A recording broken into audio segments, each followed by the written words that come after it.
Buenas tardes, un día más desde la Asociación Hispánica de Estudios de China. Seguimos haciendo esta ronda de entrevistas a personajes clave de la sinología hispánica y tengo la verdad que el gran honor de presentar en esta ocasión al profesor Javier Martín Ríos de la Universidad de Granada. Buenas tardes.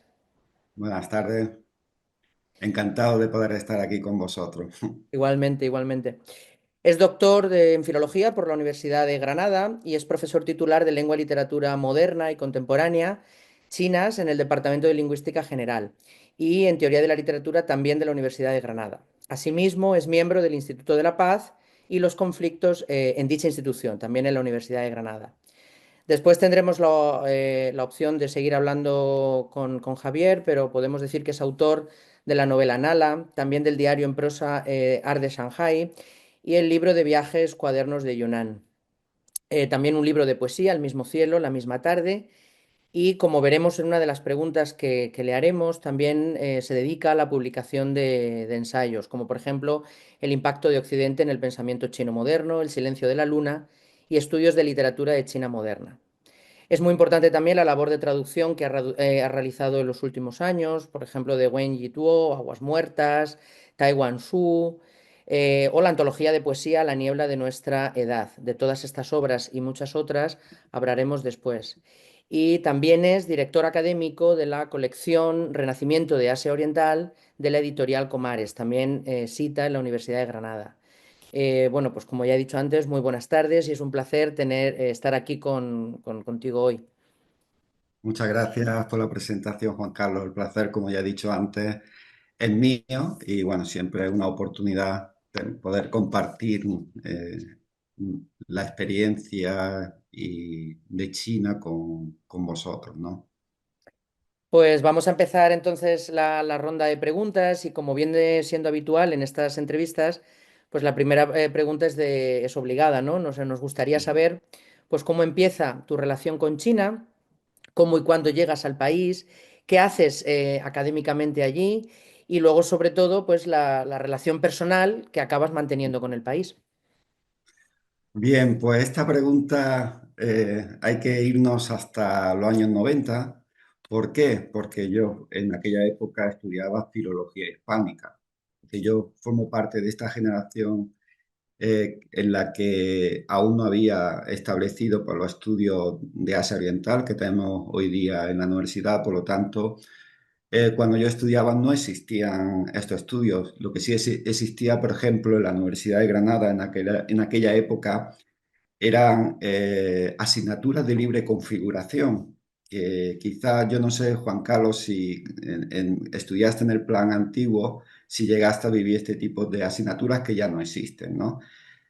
Y puedo decir que gracias a esa asignatura de libre configuración, en la que había, por ejemplo, lengua, literatura china, pensamiento chino, pues gracias a ese tipo de asignaturas, pues yo me acerqué académicamente al mundo chino. Es decir, estudiaba filología hispánica, pero tuve la oportunidad de cuando era estudiante, pues adentrarme un poco, ¿no? Porque no podía profundizar, pero lo suficiente para despertar mi curiosidad intelectual para luego seguir investigando y bueno, y al final, pues ya ves, me dediqué por completo al estudio de la lengua y la cultura china. Entonces, para mí fue fundamental eso.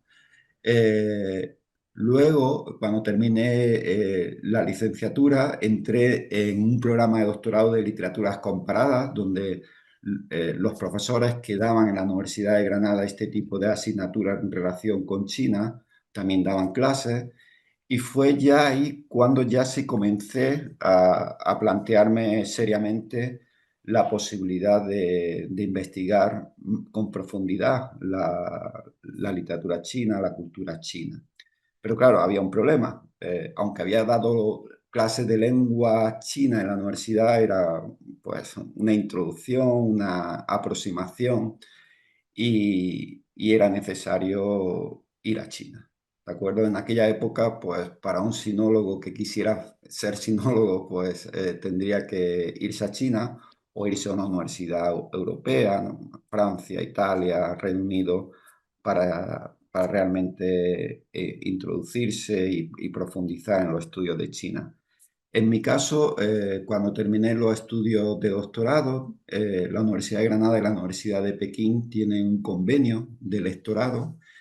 Lo solicité, gané y bueno, y al final en septiembre de 1997, han pasado ya unos cuantos años, llegué allí. Claro, cuando yo le dije a mis padres que me iba a China, los pobres dijeron, ¿pero dónde vas? No, creo que no ha pasado a muchos, porque ahora ya es algo más normal poder irse a China, antes no lo era tanto. Yo le dije, vamos a ver, ¿no? Voy a ir y luego ya decidiré si sigo o no sigo. Y bueno, me fui a Pekín, como he dicho, llegué en septiembre de 1997 para un curso. Y bueno, lo que fue un curso al final fueron 8 años. Me quedé 8 años en China. ¿Por qué? Porque, bueno, necesitaba pues aprender bien la lengua, aprender bien la cultura. De esos 8 años, pues estuve 3 años de lector, primero en Pekín y también en Luoyang, pero claro, como lector avanzaba poco en el estudio de la lengua por el trabajo, entonces decidí dedicarme 100% por completo al estudio de la lengua. Y los siguientes 5 años, pues me dediqué a estudiar lengua exclusivamente. Estuve en la Universidad de Zhejiang, en Hangzhou. Estuve también en la Universidad de Yunnan, en Kunming. Y también al final estuve en la Universidad Chiao Tung de Shanghai. Entonces, además de los 8 años, 5 de ellos, pues tuve, podemos decir, primero con el convenio entre la Universidad de Granada y la Universidad de Pekín, y luego 4 años con la Agencia Española de Cooperación Internacional. Entonces, que tuve un apoyo importante para poder dedicarme por completo a lo que quería, ¿no? La experiencia, pues imagínate, fue no solamente por la lengua, por el estudio de la lengua y la cultura, sino no me quedé solamente en Pekín o Shanghai, que normalmente cuando los extranjeros van a estas dos grandes ciudades por todas las oportunidades que ofrecen. Al pasar por Luoyang, por Kunming, por Hangzhou, además de Pekín y Shanghai, pues la verdad que me permitió conocer otras realidades, ¿no? De China, ¿no? La diversidad cultural y eso para mí, además de la experiencia universitaria, está la experiencia de la vida, ¿no? Tan importante para poder conocer mejor la sociedad y un pueblo, ¿no? Y eso para mí, como digo, fue fundamental. Y después ya, en el año 2006, regresé a Granada. El primer año estuve en el Centro de Lenguas Modernas de la Universidad de Granada y en 2007 salió una plaza de lengua y culturas chinas en el Departamento de Lingüística General y Teoría de la Literatura, donde estamos en la Facultad de Filosofía y Letras, prácticamente todo el profesorado relacionado con chino y japonés, además de la Facultad de Traductores, que también tenemos dos profesores. Y ya pude, desde entonces, de 2007 hasta la actualidad, pues estoy dedicado especialmente lengua y literatura china moderna y contemporánea. Y ese ha sido un poco el viaje, ¿no? Del 97 hasta nuestros días. Bueno, escuchando su dilatada experiencia, ¿no? en la vida universitaria, pues debo preguntarle sobre esta misma, ¿no? ¿Cómo ve la situación de los estudios de China y de Asia Oriental en general en España? ¿Qué logros y carencias pues piensa que tienen y sobre todo pues qué medidas deberíamos o se deberían aplicar para mejorarlos? Para contestar esta pregunta, tengo que tener en cuenta la perspectiva del tiempo que había en los años 90 cuando yo estudiaba chino y que tenemos ahora. Entonces, en estos 30 y pico años, pues el cambio ha sido enorme. Ha sido completamente, podemos decir, de tener prácticamente un poco en determinadas universidades, como era la Universidad de Granada, que fue pionera en los inicios de la lengua china, pero también estaba Barcelona, Madrid, la Universidad Autónoma de Madrid, la Universidad Autónoma de Barcelona y poco más. Entonces, si tenemos la perspectiva del tiempo con lo que había antes y lo que hay ahora, pues podemos decir que se ha conseguido logros importantes. Es decir, hoy día, sobre todo desde la implantación de lo que es el Plan Bolonia, es decir, del año 2010-2011, cuando empezaron los grados que tenemos ahora, antes eran licenciaturas, pues podemos encontrar que los grados de estudio de Asia Oriental o de lenguas modernas y sus literaturas, como el que tenemos en la Universidad de Granada, con el itinerario de chino y japonés, con mención de Asia Oriental, pues podemos ver que hay casi 10 universidades en España en que existen estos grados, también hay implantados en muchos máster, también en las mismas universidades que tienen los grados y en otras que no lo tienen, pero que también han abierto los estudios. Luego podemos ver también la cantidad de tesis doctorales que se están defendiendo en la Universidad Española, es decir, antes eran muy poquitas y ahora pues podemos ver que en diversos programas de doctorado que hay en la Universidad de España, pues vemos que hay muchas tesis doctorales que están saliendo en relación con China. Entonces, teniendo en cuenta la perspectiva del tiempo con lo que había antes y lo que hay ahora, pues yo creo que se han conseguido pasos importantes y tener pues unos estudios como en otras universidades europeas, ¿de acuerdo? Dicho esto, también eso en cuanto a los estudios, pero por ejemplo, ahora antes ha mencionado la colección, por ejemplo, de Renacimiento Asia Oriental. Hace 30 años pues era muy difícil publicar, ¿no? Bueno, tampoco había gente preparada o no había investigadores para hacerlo. Ahora en España también tenemos, por ejemplo, diversas colecciones dedicadas exclusivamente a libros de Asia Oriental, de Asia. Eso significa que hay investigadores, que hay producción y antes no había, por lo tanto, también un logro. Hay también cada vez más congresos, más asociaciones como la vuestra, es decir, que en ese sentido yo creo que se ha hecho un trabajo importante, ¿de acuerdo? Pero claro, esos son los logros. ¿Qué carencia o qué camino hay que recorrer? Bueno, ya depende también de cada universidad, de cada lugar, ¿no? Yo creo que lo importante es sobre todo mantener el legado que tenemos ahora y también intentar mejorarlo. Eso es importante, ¿de acuerdo? A lo mejor los estudios de grado pues, no se han implantado en tantas universidades en relación con los estudios de Asia Oriental, de China, Asia Oriental, que quisiéramos. Por ejemplo, está Madrid y Barcelona, está en Andalucía también hay, Castilla y León. A lo mejor hubiera sido o es necesario que también estén en otros territorios de España, ¿no? Y es cierto que los que ya tenían cierta tradición, los que tenían ya cierta tradición en estudios de China especialmente, y los y japonés, pues luego cuando pasaron de la antigua licenciatura a los grados, pues ya tenían, como digo, una base importante. Y entonces fue más fácil pasar de un sistema de estudios a otro. Pero yo creo que todavía quizás sea más necesaria en otras universidades la implantación de los estudios de China, de Asia Oriental. Luego también podríamos decir en cuanto a la efectividad de nuestros estudios, pensando también en los egresados, creo que también es importante que pensemos también que no todos nuestros estudiantes van a ser filólogos, profesores, es decir, muchos de ellos pues, a lo mejor se quieren dedicar al mundo de la empresa. Quizá hace falta mayor relación entre grado ¿no?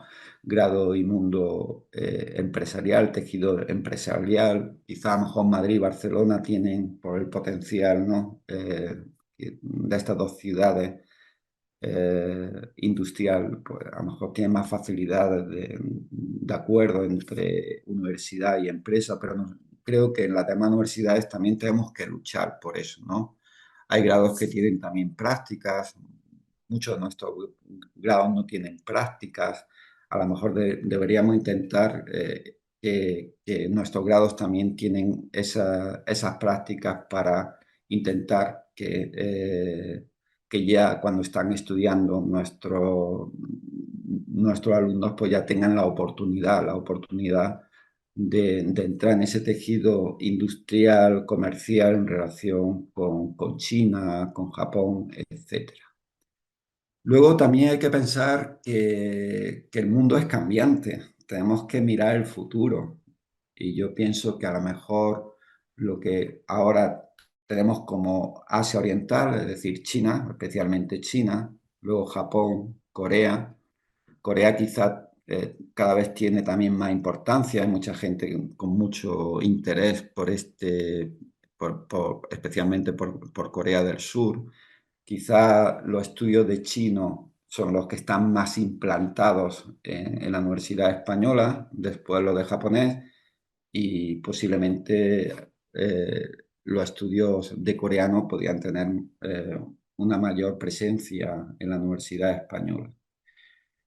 Pero como digo, el mundo es cambiante y ahora, por ejemplo, India. Yo miro India, es un país que podemos decir que va con la quinta puesta desde que entró en el siglo XXI.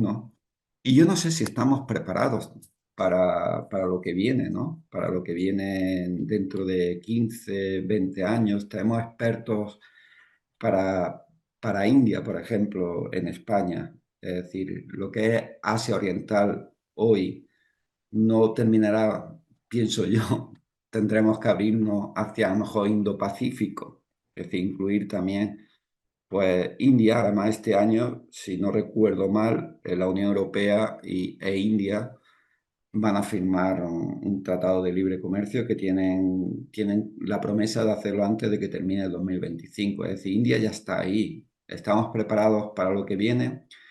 Y luego hay otros países que creo que no tenemos expertos, que no tenemos a personas que lo hayan investigado bien, del sudeste asiático, me refiero a Vietnam, me refiero Indonesia, me refiero a Malasia, Singapur, Tailandia.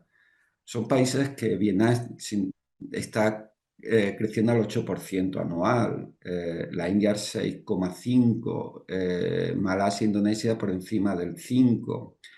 Entonces, la realidad es cambiante y se nos viene un futuro que no sé si la universidad española va a estar preparada, porque además de China, que yo creo que ya eh, eh, está ahí y vamos a seguir estudiándola, eso no va a cambiar.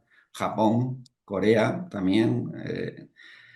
Yo creo que a lo mejor lo que ahora llamamos estudio de Asia Oriental algún día tendremos que abrir un poco más lo que hoy ya se está llamando Indo-Pacífico por la importancia que tiene.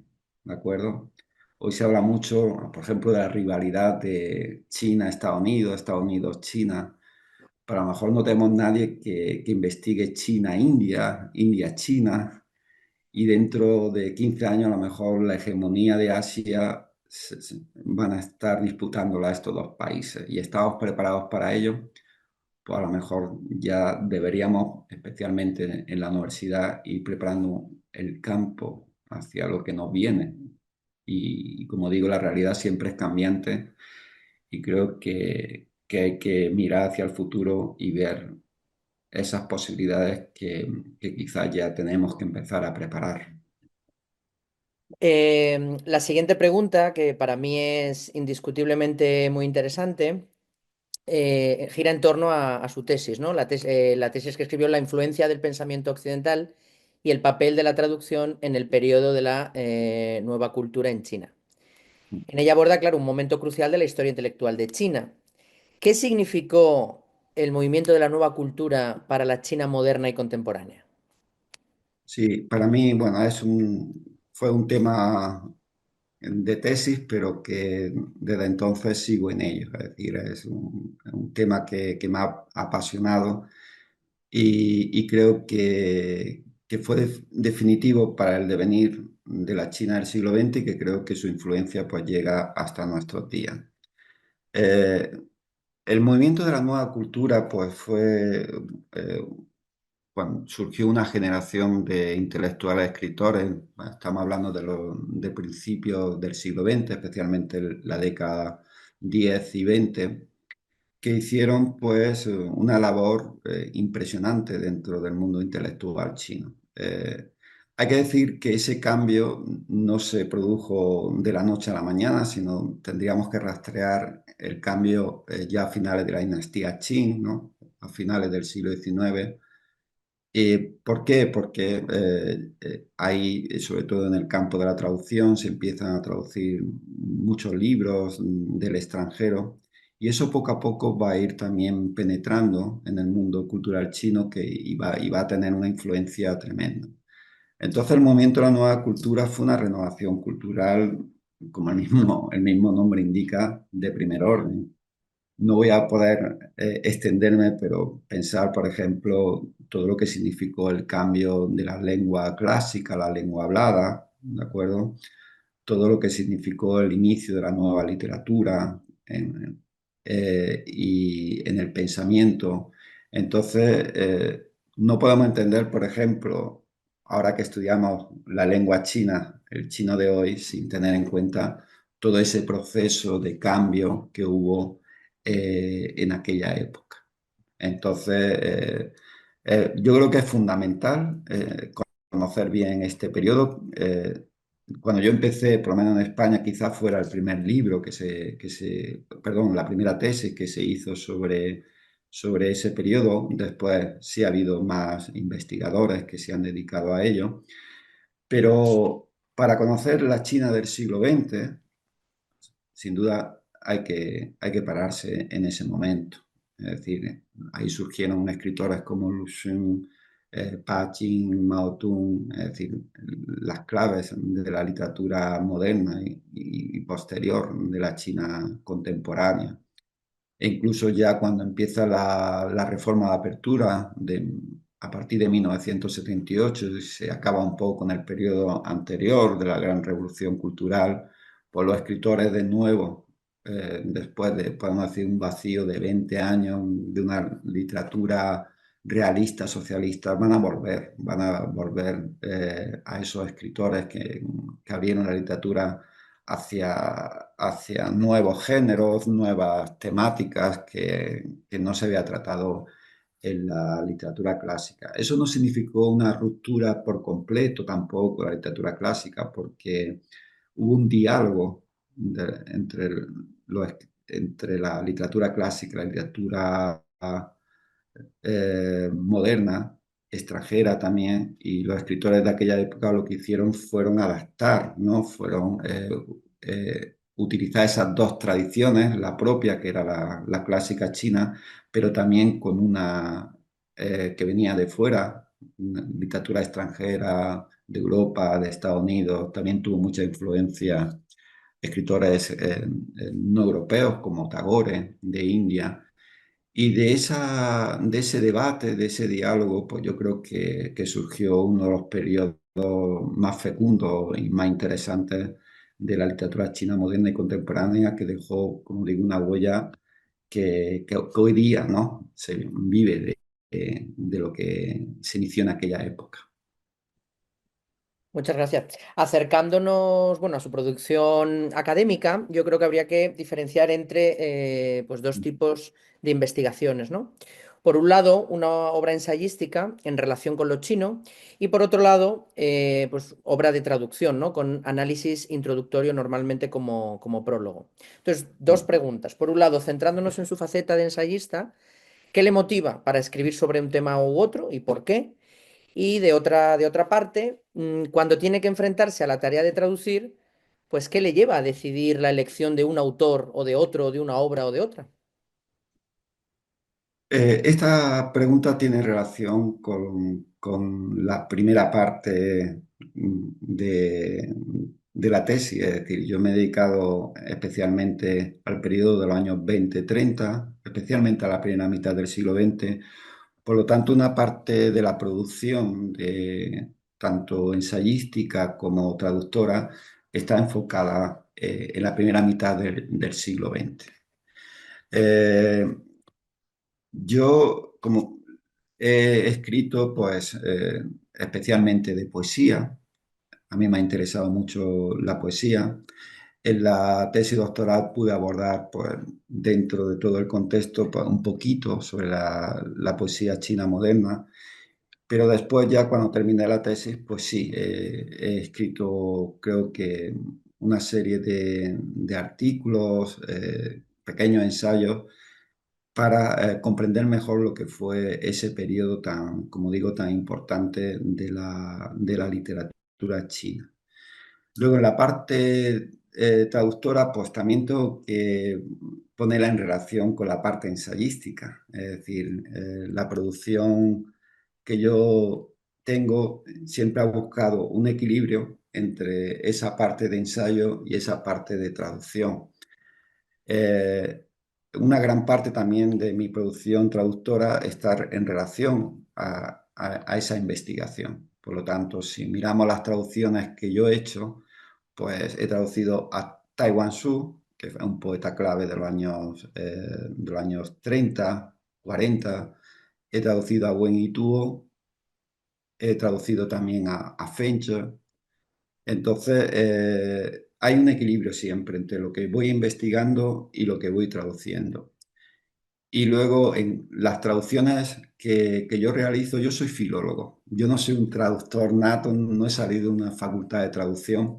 Por lo tanto, la labor de filólogo está desde que estudié filología en la Universidad de Granada. Entonces, creo que es importante, además de traducir la obra en sí, pues esa introducción, ese recorrido sobre un autor, una obra, una época que normalmente son traducidos por primera vez al castellano, ¿no? Por lo tanto, yo creo que cuando un autor no se conoce como otros de la literatura universal, que no hace falta porque ya sabes quiénes son, pero en el caso de la literatura china, los autores que estamos traduciendo, en mi caso, los poetas y algunos narradores, son traducidos por primera vez. Y yo creo que es importante también esa introducción, esos prólogos para poder conocer quién era ese poeta, quién era ese escritor, ¿no? Desde su llegada en los años 90 a la capital de China, a Pekín, pues me gustaría saber desde su punto de vista cómo ha visto que ha sido la evolución del país asiático hasta la fecha de hoy.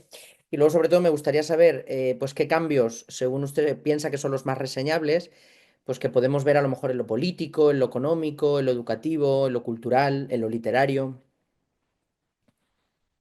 Bueno, los cambios han sido enormes. Desde 1997 que yo llegué a China hasta hoy, pues podemos imaginar pues, todo lo que ha sido China en el panorama internacional. Es decir, yo en 1997 pues, vi un país que ya se veía que con una vitalidad tremenda. Ya no hablo a nivel político, lo veía en la calle, ¿no? Porque una cosa es lo que leemos en los periódicos, lo que podemos leer en los libros, y otra cosa es lo que podemos ver en la calle. Entonces ya se veía perfectamente. Imagina a alguien que llega de Granada, una ciudad pequeña, de provincias, y de pronto entra en Pekín, ¿no? En una ciudad con millones y millones de habitantes, pues ya veías que aquello que era un cambio absoluto, ¿no? Era un cambio absoluto y también que pude ver en distintas partes del país, ¿no? Es cierto que el ritmo no era lo mismo, por ejemplo, en Beijing, Shanghai o Luoyang, ¿no? Pero se veía que había un cambio tremendo. Hoy día, pues, lo hemos visto, es decir, China pues, se ha convertido, pues, bueno, no solo en potencia económica, sino creo que también es dentro del panorama internacional de naciones, pues, es un país que es fundamental, ¿no? Es decir, está en todos los foros, está en todos los, los eventos importantes que hay hoy día. Es decir, no se puede entender ya el mundo sin el papel de China, ¿de acuerdo? Eso lo sabemos. En economía, pues no voy a hablar, yo no soy economista, pero todos sabemos el papel tan importante. Luego, cambios, yo especialmente, pues en la sociedad he visto, pues, como en líneas generales, pues todo ha cambiado, el nivel del el bienestar del pueblo ha ido a mejor. Me hubiera gustado que hubiera otros cambios, pues sí, hay que decirlo, desde un punto de vista personal, pues a lo mejor a nivel político me hubiera gustado más aperturismo, ¿de acuerdo? Yo en el 97 pues pensaba que China iba a apuntar más hacia un país más políticamente más aperturista.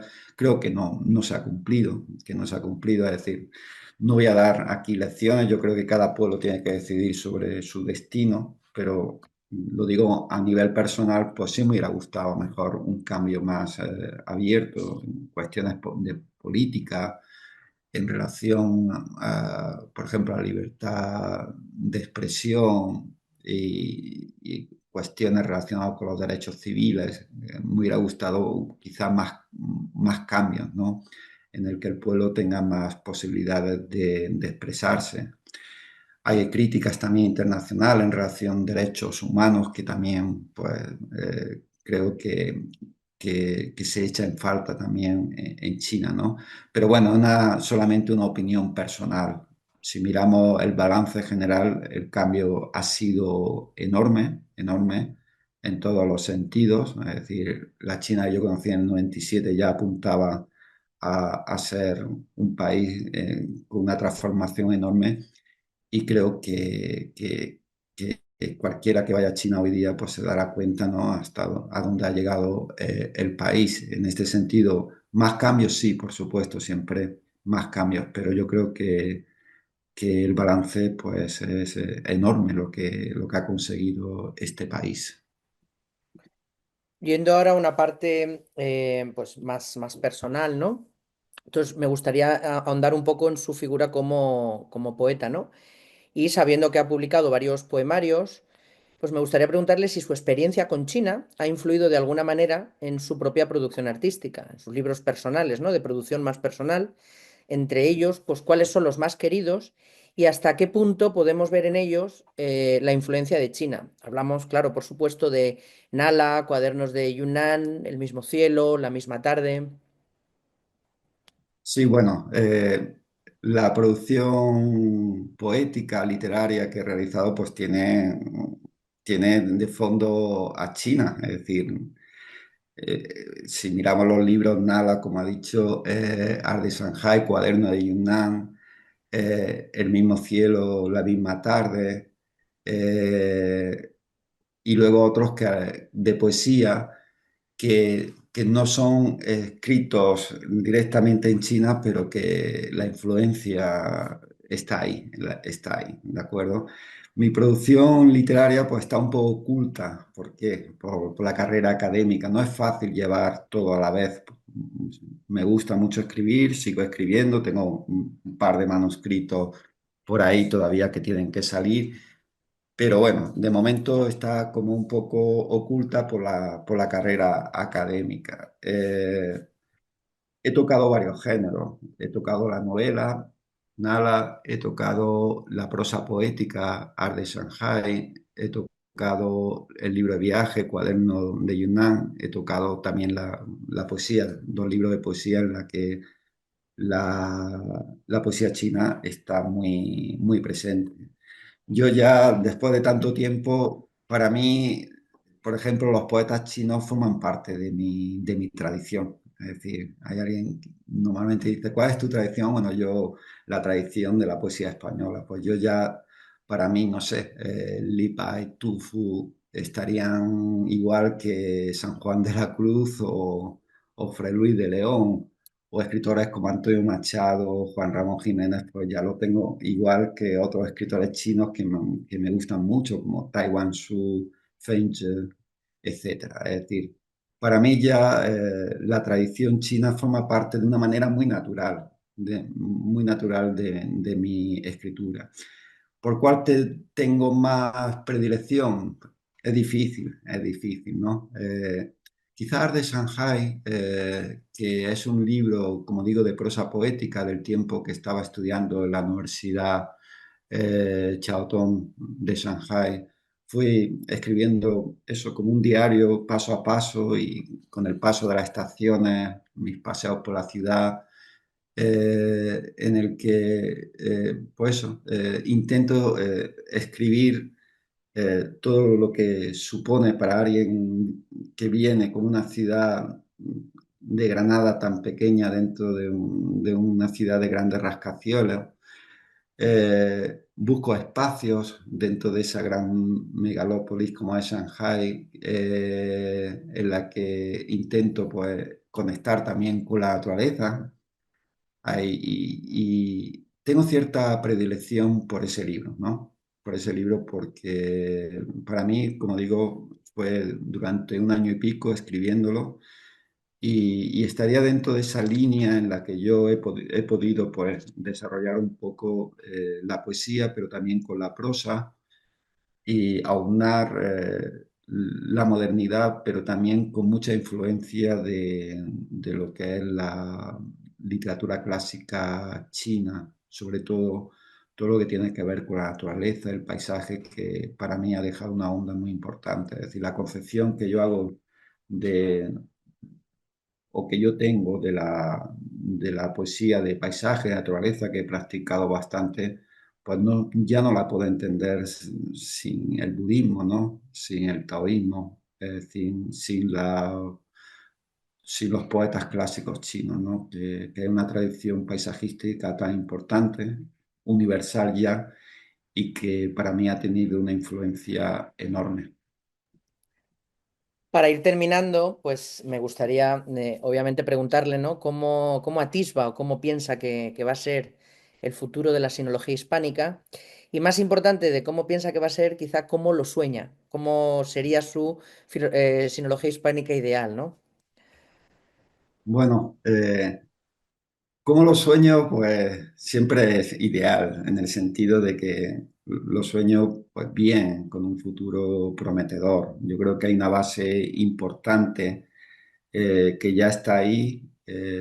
China, por ejemplo, está ya para quedarse y yo creo que veo un futuro prometedor. Ya están surgiendo nuevos investigadores, se están formando nuevos profesores con el nuevo plan de estudios, con una preparación muy buena en los estudios de grado, luego de máster. Por supuesto, no es suficiente, es necesario irse a China, pero ya las posibilidades, por ejemplo, de ir a China, pues, en comparación a los años 90, en que tenía la Agencia Española de Cooperación Internacional o ICO, ahora las posibilidades son enormes. Por lo tanto, yo creo que la base está, la base está quizá a lo mejor con más raíces en las universidades que otras, y creo que tiene que mejorar, ¿no? Porque las relaciones cada vez son más importantes entre España, Unión Europea, con China, con Asia Oriental, con todo el continente asiático. Y quizá, volviendo a la pregunta del principio, a lo mejor no vamos a tener que abrir no solamente a China, Japón, Corea, quizá a lo mejor Asia Oriental tendrá que abrirse a Indo-Pacífico. Yo creo que lo que he dicho antes, India viene pidiendo paso y quizá tenemos que, desde la Universidad Española, vamos a tener que responder a una serie de, de cuestiones eh, de relaciones internacionales que se nos viene encima, que no estamos preparados y tendríamos que ir preparando ese terreno. Y en ese sentido yo veo que bien, que la base está y creo que vamos a ir a mejor, ¿no? Que las nuevas generaciones están bien formadas y van a seguir con el trabajo que se hizo desde los años 80, que se está haciendo ahora, y creo que eso es imparable, que eso va a seguir hacia adelante. Y por lo tanto, soy optimista en relación al futuro de los estudios de China y de Asia Oriental en España. Pues muchísimas gracias, profesor Martín Ríos. La verdad que ha sido un verdadero placer escucharle. Y como viene siendo habitual, presento a Víctor Cortizo, el presidente de la Asociación Hispánica de Estudios de China. Buenas tardes. Hola, buenas tardes.